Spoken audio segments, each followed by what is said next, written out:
Hi, my name's Abi Campbell and this is how I live with style.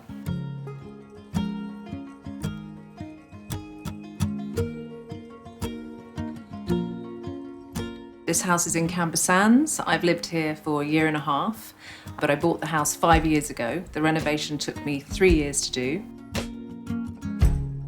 One of the reasons I moved down here is there was a big life change for me.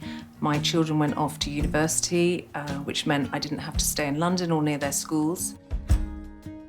Some of the challenges in the house, an example was this concrete bench, which was made by an amazing artist called John Tinney, who's based in Bristol. He learnt his craft in Los Angeles. It's cast in one piece, which was a real challenge to get in, as you can imagine, very heavy.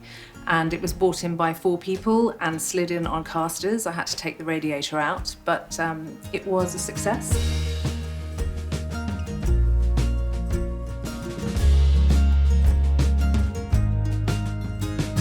In my early 20s, I travelled to California, specifically to Big Sur, and fell in love with the California lifestyle and the interiors there.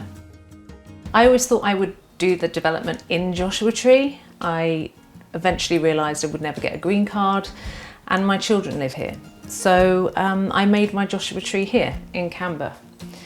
And so there are a lot of Los Angeles, LA, California influences. For example, these lamps is an artist called Heather Levine, and she's quite popular in Los Angeles. It was going to cost a lot of money to ship them back, so I actually hand carried them back in the end. I went over to Florida to see my aunt, and I got her to ship them to Florida, and I brought them back in my hand luggage. I absolutely love them. They're my favourite thing in the house, probably. One of the first things I bought, before I'd even got the builders in, were rugs, bizarrely. In Joshua Tree, the aesthetic is to have like concrete floors and then just really beautiful vintage Moroccan rugs. I bought a couple of rugs from a local store down the road in Rye, from a shop called Ray Lifestyle. Now, some of the rugs live outside around my fire pit when the sun is out. I specifically fell in love with certain places in California. One of them was Big Sur, and the other one was Joshua Tree. And the reason is I just felt a very strong feeling of place, like that's where I belonged, and I couldn't really explain it, but it was an energy that I felt. And it really was my intention to move out there permanently. I found this place in between lockdowns, and I found this little sand road, which didn't feel like you were in England. Quite an obscure street. Like California, the architecture, all the houses had their own identity. And I stood outside this little white cabin and I thought, oh, that's a really nice house. So I rang the agent straight away. He sent me a walkthrough video, and I watched the video, and I decided to just make an offer without even going inside, because I felt the same energy that I had felt in California. As crazy as that sounds, I just knew instinctively that it was somewhere I wanted to live.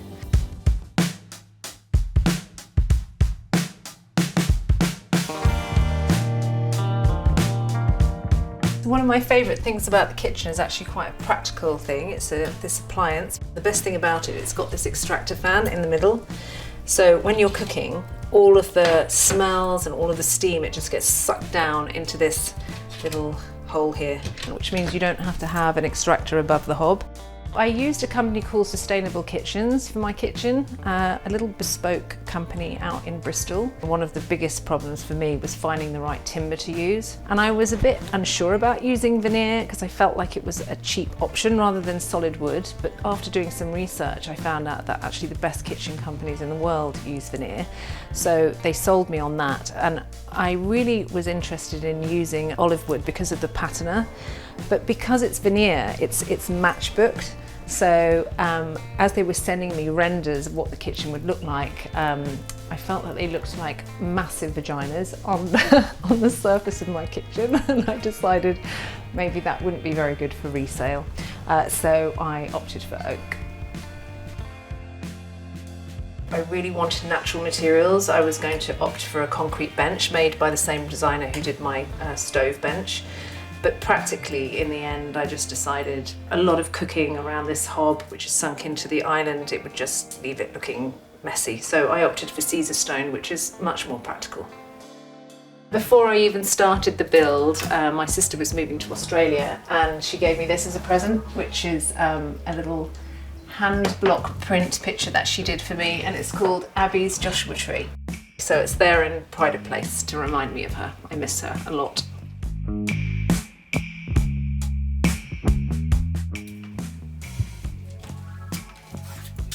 So this is my son Ellis's room, and although he's gone off to university and so is his sister, I wanted them to have their own rooms here so they could come back whenever they wanted, for it to feel like their home too.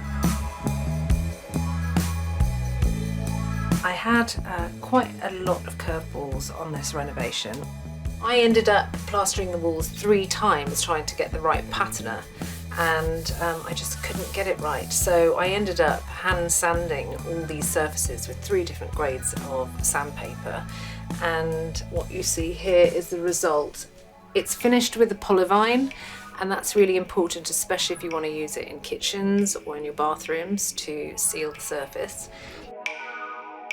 I found these really beautiful switches. It's a company called Switch. So they look like 1960s Bakelite switches, but these are actually porcelain.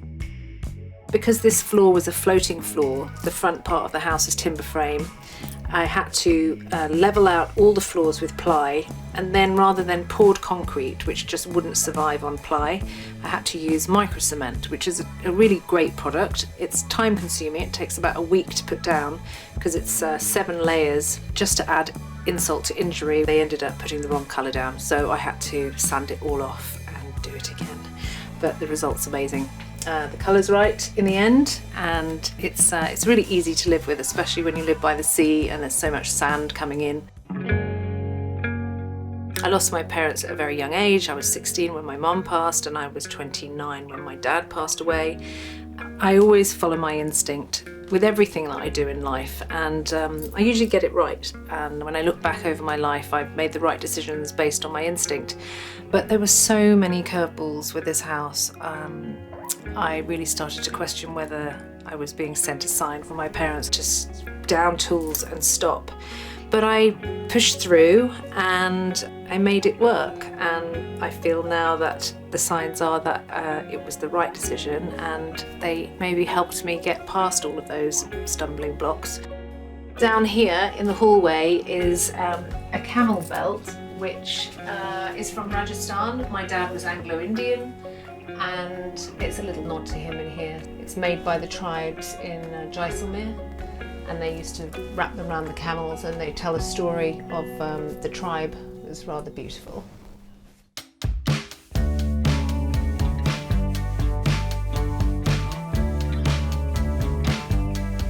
I really love this design. It's a ladder X. It's modular, so you can put desks or shelves and use it how it suits your space. When I told the children that I wouldn't be bringing all their toys and books, I just said, look, you're 20 and 18, and I'm not throwing them away. They're going to be there in a container, but we'll put a few things to personalise your room, but I wanted it to feel like a space where you could come and feel like you were coming away to relax on holiday. But my office is an exception, and I've got a few pictures of my children up here, and there's a picture of a version of me. That's a long time ago now, glamorous me.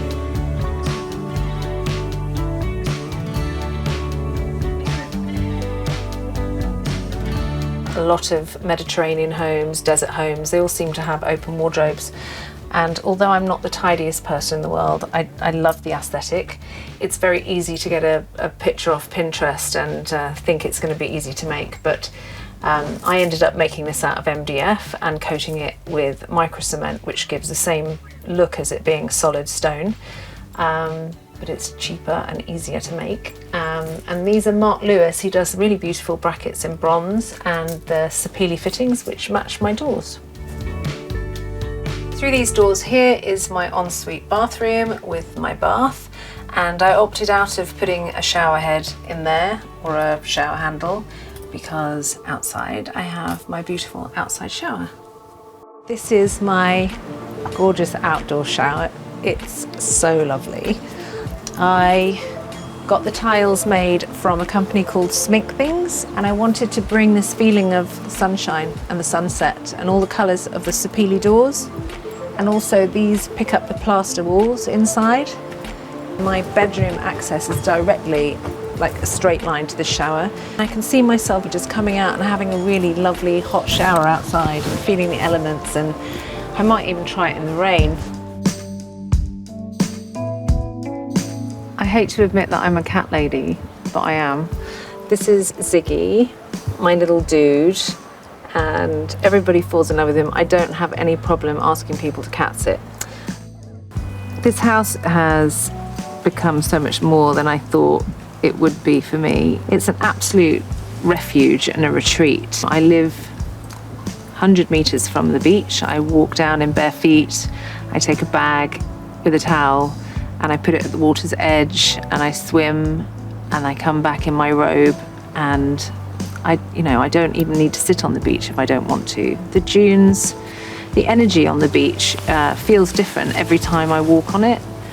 The changing landscapes, the changing clouds, the changing tides.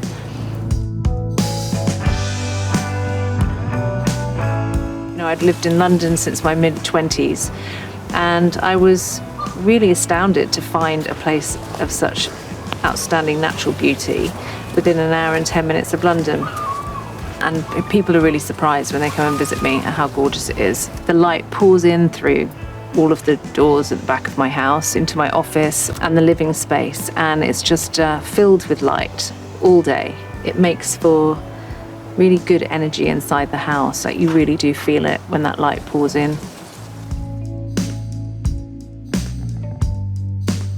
I hope you've enjoyed having a little window into my life here in Camber. Thank you for watching. Don't forget to subscribe to the Times Life and Style YouTube channel.